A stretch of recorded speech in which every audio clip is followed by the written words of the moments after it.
Joan, I just told Matt, happy Friday. Yeah, I heard you. Because I knew that it would annoy the living crap out of him. So now you've caused a puppy to get kicked. That's exactly right. Now, just so we're clear, I do not endorse puppy kicking. Just so we're clear. Now, on to business, because I have Ernesto Ramos in the studio. Did I shank that, Ernesto? That's perfect. There you go. So I thought that your name was... Ernesto. And he says, no, Dan. No, he said, well, Dan, it's Ernesto. And what did I say to you? I said, oh, Lord, I'm going to shank that. Yes. But apparently I got it right. Now, I'm going to tell you, Ernesto, I'm honored to be in your presence. Now, here's the story about with Ernesto is I was hosting Red Eye, and he calls up Red Eye Radio because I was talking about fatherless households and, you know, the troubles in the community and these kinds of things. And you called up Red Eye and you told me the story about your son, who is a probation officer. And continuing the conversation, it turns out that you have an entire program that helps kids that need help and direction. And you're in Nashville. And so here you are, because, again, I love what you do. So I want to start from the beginning. Your son is a probation officer. Yes. And I got to tell you, I believe that is God's work. And so talk about, and your son sounds amazing. He sounds incredible. He is incredible. So tell me, how was it that you were able to raise a son, decides that he wants to be a probation officer, and there's got to be a challenging gig. It is. As a kid, I included all of his friends. They would come by the house and I would go out there and play football with them. It was a lot of kids that had various issues that I helped. And also I carried him to a lot of different places where he socially interacted with so many kids. And that's why it developed his social skills to a point where he wanted to go out and, you know, always be there with his friends. And I made sure I knew the majority of his friends. And that is so smart these days. Sure is. And so the challenges of being a probation officer got to be tough because you're dealing with people who have challenges. And with your son and being the probation officer, does he tell you, like, what is the biggest challenge to people coming out of the criminal justice system? Okay. The ones who really, he gives them opportunity after opportunity to get them right.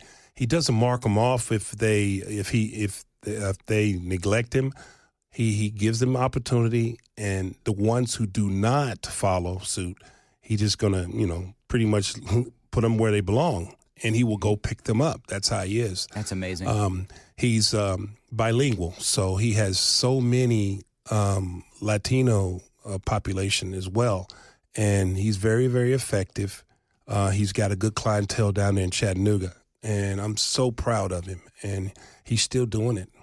And you and your son share a passion for trying to help people. Gosh. So you have a basketball organization. It's called the South Central Basketball Alliance. Is that what it's called? Okay, very good. And what you do is you invite kids to play in this basketball league or alliance, and that gives them not only opportunity, but it also gives you the opportunity to help these kids focus on something other than, I don't know, learning bad things on the street. Talk a little bit about, this is 30 years old. 30 years you've been doing this. 30 years. So how did you get started on that? Okay, and I had the opportunity to play professional basketball when I graduated from Freed-Hardeman University from 90 to 95. I lost my sister in a car wreck, so I had to give up my professional basketball career in Puerto Rico. I was also teaching over there. My mother looked at me and said, I want you to start a program in your sister's honor. And I said, that would be wonderful. So in 1995, that's when I started the program. 30 years later, each decade, I had to reach out to kids, some kids that did not know how to play, some kids that had mental issues, some kids that were handicapped, some kids that come from broken homes, single-parent homes. I had some parents had both, some kids had both homes. But My objective was to teach them social skills, mental aptitudes, where they can learn a team concept, because a lot of them come from different walks of life. And then you put them on a team. I've coached AAU for 17 years, where it wasn't all about winning, Dan. A lot of coaches focus so much on winning now these days that that's all they focus on is winning, winning, winning, winning. It's not all about winning. We got blasted several games, but the opportunity these kids get, and some of them I took in did not have anything. I've gone out and asked sponsors to get them tennis shoes, and some of them couldn't do uniforms, and it's a challenge because the biggest challenge of this program was when I had to call DCS, because when I was trying on a uniform of one of the kids, he had marks on his back, and I forced him to tell me the truth, and he was physically abused. So I had to report that, and he couldn't play with me no more. He had to move out of the state, away from his family. But I've been blessed. But you saved him. Yes, I've been blessed. The ability to catch and teach social skills, regardless of winning, empowering young kids for success is our motto. And I love that motto. How do you find these kids to play in the South Central Basketball Alliance? Sometimes I take my son and we just go around looking for kids. I drive up to, a project area to see some people shooting some hoops. I'll walk up to, I can spot players. There's one in particular person that I caught in Dixon, Tennessee at a Zaxby's, just because just the way that person looked, and I call her Diesel, but she was 10 years old, and I knew she had a physique, but I do the searching because I'm not afraid to approach anybody. Mm-hmm. Parents, does that kid play basketball? No, but they would like to. Okay, well, I've got a program. I can teach you the basics. They never played Ernesto. I said, well, I can teach them how to play. Mm-hmm. So I look for them. But the benefit that they get, you just said, it's not about basketball. It's about learning team sports and learning teamwork and the social skills you talk about. Tell me the kind of social skills that you're talking about that these kids can learn from basketball. Great question. There are some of these kids that I took. Some of them did not have rides to games, so sometimes I have to load up my car and take them with me. The ones that come with me, I'm teaching social skills at a high level because we might stop at a restaurant and their social skills and etiquette skills has got to be taught. Bench etiquette. How do you act on the bench? Do you really want to go in, or are you sitting there, playing around? How do you treat your parents? I invite the parents to come to my practices because I want them to see what I'm teaching so they can go out there to their basketball goals and teach them the same thing. If a parent is not there, I will reteach until the kid can go out on his own. The skills being taught, especially the mental health skills, because some of them come in with the attitude, they're angry because their parents didn't get them practice on time. So I'm looking at them. I can spot the mental because I've been trained in that area. If they come with attitude, I'd knock it off with a smile. And we always laugh in practice. If it's not fun, Dan, these kids will not do anything for you. That's very true. Talk about, you've been doing this for 30 years. Mm-hmm. Talk about your success stories. And I'm not talking about, hey, one year we won 15 games. Talk about the kids that came into your program at the South Central Basketball Alliance. Yes. And they needed help, they needed guidance, and how what you did helped them in life. Okay. There's well over 500 players that's come through the program within 30 years.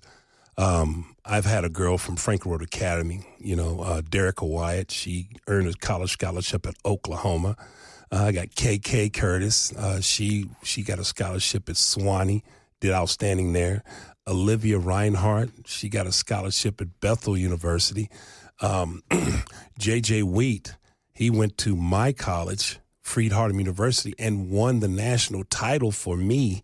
I was there, and I loved it. Wow. That's amazing. He's from Clarksville, and the coach thank me. And I have one girl play double, Pirelli, who's playing volleyball and basketball in Colorado. Then I have some that didn't excel in basketball, but there's a Janie Reese, who's a doctor now. I got some that are CPAs, and it's not all about being a professional basketball players. They're accountants and firemen, and they still communicate with me. I got several players all over the Middle Tennessee area. A set of twins in East Nashville that went to basketball camp at my college, my alma mater, and did outstanding. So I just love what I do. And the more success stories that I see and they call me back, that's my drive. I'm going to keep this drive. So what do you need? I mean, you mentioned sponsors, because I love what you do. And I've long said that these are the kinds of things that we need to do to help kids who need direction. So what do you need? In a nutshell, we just moved to Goodlettsville, and I'm to where? Goodlettsville, Tennessee. Got it. And Delmas Community Center is right down Main Street. It's a basketball facility, community center, but it has a basketball gym. They just signed me. We start in November. We're going to go from November all the way to March, 2 days a week, with a full-fledged basketball program, ages 4 to 18. This facility is a great gym and everything, but we don't have no balls. I do have a few of them. But we need balls, we need cones, we need agility ladders. We need a lot of equipment that's going to facilitate and implement all the 3 core fundamentals of passing, shooting, and dribbling. We need portable goals, because sometimes I can take a portable goal to small portable goals to teach the younger kids. We need some adaptive physical education equipment as well. That costs money, and say within a neighborhood range of about $5,000. Then I can store it right there, and it's right down the street from where I live at. So what does a sponsor do?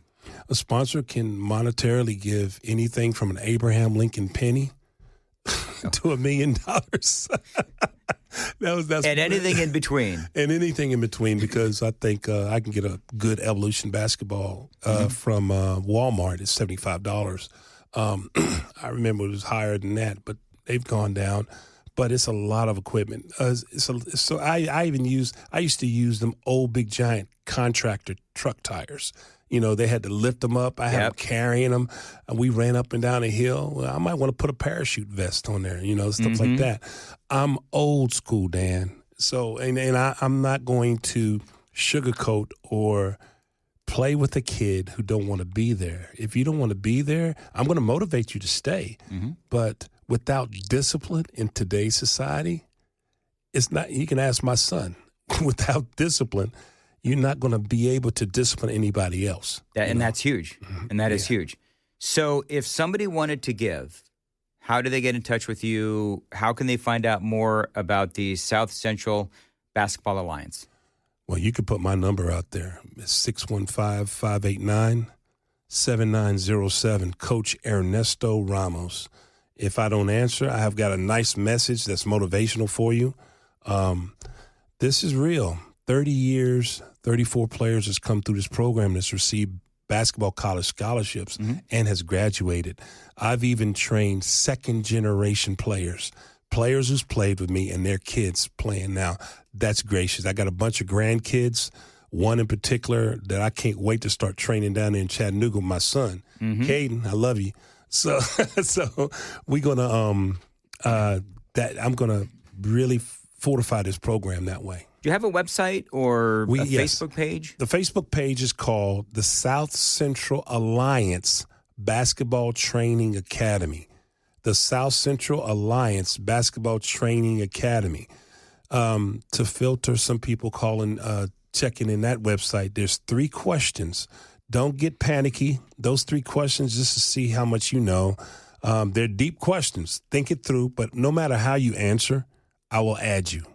I will add you. Okay. Currently have about 400 members right now. Okay. And a lot of them are listening right now. Oh, thank you. And I do appreciate you guys out there doing that. All right. So no offense, but you you spoke really fast. 615. 589. Yes. 7907. All right. And also people are driving, so I need to Yes. have. Okay. So, folks, if you're driving and you weren't able to get that phone number, y'all know how to get a hold of me. I'm on Facebook. I'm on X. I'm on all the socials. You can also hit me up on the super text line as well. Ernesto, I cannot tell you how much I love what you do. I appreciate So we're going to try to hook you up with some stuff. Mm-hmm. And will you keep in touch? Oh, most definitely. You know where I'm at. All right, we sure do. All right, Ernesto Ramos, thank you very much for joining us. And Chris Hand just told me he's got some dope. I got some dope. You got some dope? I got the dope. Wait, hang on. Like dope that you're dealing, or No, I've been making thumbnails. Hi, everyone. This is And Sorry. they're pretty. He they're deals pretty dope. in dope content. Look at this one. Oh, that's okay. I I see. got Isn't it. that good? I got yeah. So I only, of course, heard dope, right? and I thought either Chris was offering me drugs or he was calling me names. One of the two, or it could be both. Hey, Could be dope, you both, want yeah. some dope? Because only dopes do dope. All right. Make that a PSA. I like it. Only dopes do dope. You know what? That somebody has to have had that before. I think they've done it. You think they've done I it? think Yeah, they've back in done like the 30s. Just say no. Come on. Only You know only what? dope shave their beard. Do you notice I'm a little more clean shaven today? Yeah, but you got the shadow. I got the shadow. I got a manly shadow. Yeah. Amy said I look like a hairless cat. Oh. Yeah, my wife loves me. Anyway, so Oh, yeah. no. I think that was kind. I didn't get okay, so let me ask you a question. Sam and Chris, do you have to get spousal permission if you wanted to shave your beard? Yes. Oh yeah. See, 1000%. I went with no spousal permission. You went with the ask for forgiveness, not permission. That's method. exactly right, Chris. How's it going to work out this weekend? Probably not. Sleeping on the porch. My wife definitely, when she was talking about how a beard is a push-up bra for men, Yeah. I think she meant me. No, I mean I think it's everybody. Have you seen JD Vance without a beard? I have. awful. It's really rough. Yeah. It's really What do you rough. look like without a beard? It's really rough. Is it really? Yeah. I accidentally. So it's a couple years back, Kennedy was like young, like 3, and it really shocked her to her core because I messed up shaving, Yeah. and so I just said, "Screw it, I'll take the whole thing off and start fresh." And my wife, like, I didn't know I was marrying somebody with a chin like that. Oh, no. Said, "I'm sorry." That's funny. I said, I apologize. Joan, Yeah. what is your favorite color? Ooh, I'll just go with pink. Pink. All right. Our good friend Lindsay Yeah. has been really busy making us pot holders. Oh. So I've got a pink and a blue pot holder just for you, Joan. From dope to pot. From dope to pot. we Lindsay, love that's Lindsay sweet, because thank you. Lindsay makes us crafts. Yeah, thank you, Lindsay. And Sweet. Sam, what is your favorite color? Blue. Blue. I happen to have a blue one right here for you, Ooh. Sam, because we know how much time you spend in the kitchen. I do. That sounded mean. I wasn't talking about your weight or anything. Like, Oh, Dan. About to say, you can see my second chin if I shave my The way you beard. cleaned it up made it so much worse. Yeah. no, I just, Right. I said it, and then I realized that could be misconstrued. Like when I asked Joan if she's going to wear her cheerleader outfit. Oh, totally misconstrued that. Yeah. Yeah. I took it as Sam's a man. He's not doing cooking. Real men cook, Chris. Yeah, I do. Yeah, exactly. And you're a real man. You know what I cooked last night? What'd you make? A Stouffer's pizza. Ooh. I still have heartburn. Wow. I actually told Amy, please, if you love me, don't let me eat one of these again. Because I haven't eaten one in like, I'm 57. Do the math. I haven't had one since I was like 17. So what made you want it? Riker. Ah. They sell 2 in a box, You know- and so You had them back when there were still real ingredients in them. maybe. Now it's flour and cardboard. Yeah, they've completely changed. Recycled Chinese newspaper. Well, you know what? It tasted good at the time, but Like an extract of the extract of a tomato extract. okay, you're not helping. So yeah, I still have the heartburn. Chris, what's your favorite color? Fuchsia. I don't even know what fuchsia is. That's It's a why pink. I chose it. That's Is why I that chose a it. pink? Ooh, look at that. Is that fuchsia? I'll allow it. I was right, actually there you just trying go. to pick something that would make it more difficult on you to find. that's what I was going for. Thank you, Lindsay. I like. I'll do this one. It's very Halloweeny. Oh, I like actually. So, all right. So, thank you, Lindsay. And there's one for the entire staff. So, You're a Halloweeny. For the weenie. what? Halloweeny. Nothing. You said Halloweeny. Yeah. Okay. We got to roll with Halloween-esque moving forward as we get into the fall season. As we get into the Halloween, Dan, don't say Halloweeny anymore. Is that what you're saying? It's a Halloween-esque. Okay. Very good. Boy, you mentioned Joan in a cheerleader outfit, and everybody goes into the gutter. Okay. I got a story that's going to really piggyback on all of this. Joan, I'm just kidding. Yeah. It's a guy who had his mind in the gutter, and it's a bit terrifying. Okay. Are you ready for this? Sure. If I read you part of the headline, it's a bonkers story anyway. Yes. So let me read you part of the headline, and then I'll fill out the rest of the headline. Okay. A surgeon chopped off his legs for a $600,000 payday. Insurance fraud. Oh, my goodness gracious. Are you kidding? No, okay. Isn't that crazy on its own? Yeah. Okay. Gets worse. You ready for it to be worse? Let me read you the full headline. A surgeon obsessed with amputation porn has legs chopped off for $600,000 payday. Freeze frame that face, Dan. That is Amputation porn? I didn't know there was a thing. Okay, hold on. Joan, did you know that there was amputation porn? I did not, but Sam actually just told me that story. I know. And it completely grossed me out. So There's a lot of weird porn. You know that some FEMA workers just got fired for watching bestiality. Oh, my gosh. And racially charged. I don't know what that means, but racially charged porn. What is racially charged porn? On the clock. You know, at least they fired him. If it was Biden, they'd give him overtime. Go ahead, just keep watching it. That's fair. You were working hard. Oh, man. Sam, no. Sam. Come on. All right, let's get back on track. The surgeon. Oh, because this is going really well. The surgeon with a sexual obsession for cutting off parts of his body had his own legs amputated as part of an insurance scam, officials in the UK said on Thursday. The UK, of course. I'm just glad it's the You want to UK. hear the best part? Sure. It's his last name. His last name really makes the whole story because he had his legs amputated. Yeah. Is it Stubby? No, it's Dr. Hopper. I kid you not. Dr. Neil Hopper, 49. He's not going to do much hopping anymore. Oh, man. Submerged his own legs for 8 hours in a combination of ice and dry ice so they would have to be removed, while falsely claiming to insurers that he had sepsis. Prosecutor Nicholas Lee said he admitted to 2 counts of insurance fraud, 1 for each leg, I'm assuming, and 3 and 3 of possessing extreme pornography at Truro Crown Court, Southwest England. The BBC reported. You know what I would love? I'm tearing up. That is so funny, or weird. I don't know what it is. Yeah. I would love to hear one of those fancy BBC reporters with their fancy accent read that story. Right? Oh, my gosh. Hey, Joan, Yeah. you're going to leave a voicer for Ken. It's going to be that. Oh, no. I come can't on, even Joan. give voice to that story. Come on, Joan. You know, we could use AI and have a fancy British accent. I'm more interested in the personal testimony from the surgeon on how he tried to defend himself with his German accent. The vascular surgeon had carried out hundreds of amputation operations on patients while working for the state-run National Health Service before having his own legs removed.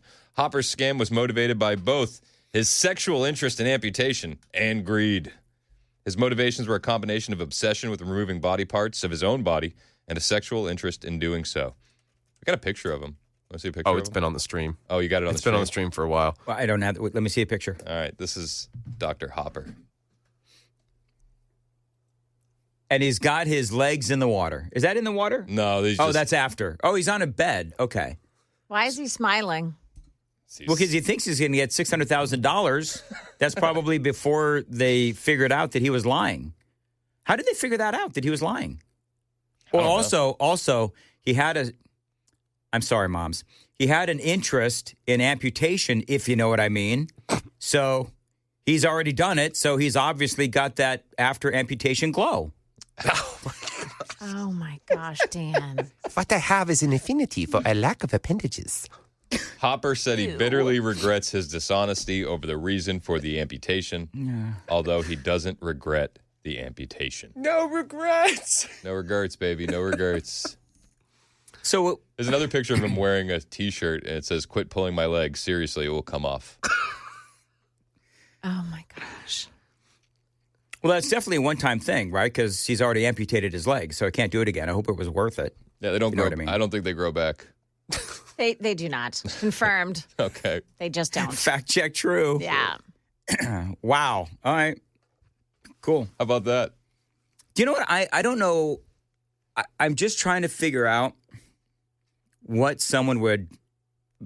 how someone would be interested in that. Like, how does Sexually. that become sexual? Yeah. Yeah. Well, how does bestiality become sexual? Like, seriously.